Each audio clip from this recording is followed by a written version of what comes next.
வெற்றி படங்களையும் பல சூப்பர் ஸ்டார்ஸையும் உருவாக்குன இந்த ஒரு ப்ரொடக்ஷன் ஹவுஸ காரைக்குடியில ஒரு சாதாரண மளிகை கடை நடத்திட்டு இருந்த ஒருத்தர் அடுத்த 20 வருஷத்துல சவுத் இந்தியாவையே திரும்பி பார்க்க வச்சு ஒரு ப்ரொடக்ஷன் ஹவுஸை உருவாக்கியிருக்காருன்னு சொன்னா உங்களால நம்ப முடியுதா? ஆமாங்க, யாரு என்ன தெரிஞ்சுக்கணும்னா இந்த வீடியோவை ஃபுல்லா பாருங்க. இப்ப இருக்க ஜென்ரேஷனுக்கு இந்த ஸ்டுடியோவை பத்தி தெரிஞ்சிருக்க சான்ஸ் இல்ல.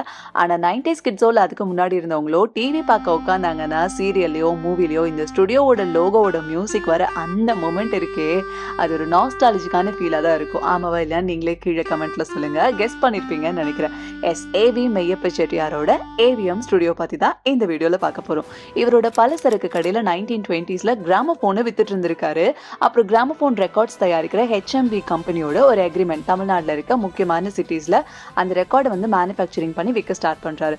அப்புறம் இதை ஏன் நம்மளே மேனுஃபேக்சரிங் பண்ணி விற்க கூடாது அப்படின்னு முடிவு பண்ணி 1932ல சரஸ்வதி ஸ்டோர்ஸ்ங்கிற நேம்ல பண்ணி சாங்ஸ் எல்லாம் ரெக்கார்ட் பண்ணி விற்கிறாங்க. முதல் கர்நாடிக் மியூசிக் ரெக்கார்ட்ல கொண்டு வந்தது இவரோட எஃபர்ட்னால தான்.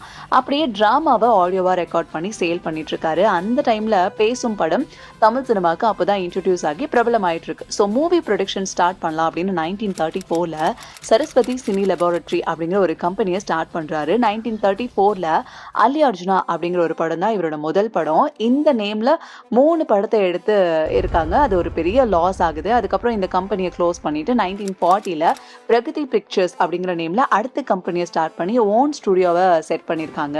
அந்த ப்ரொடக்ஷன் ஹவுஸ் நல்லா போயிட்டு இருக்கு. அந்த சமயத்தில் அகைன் பார்ட்னர்ஸை அவரை ஏமாத்திடுறாங்க. வேற வழி இல்லாமல் அவரே ஓனா 1945ல ஏவிஎம் ஸ்டுடியோவை ஸ்டார்ட் பண்ணுறாரு. 300க்கும் மேற்பட்ட படங்களை பல சூப்பர் ஸ்டாரை உருவாக்குன கம்பெனி இப்படி தாங்க உருவாச்சு.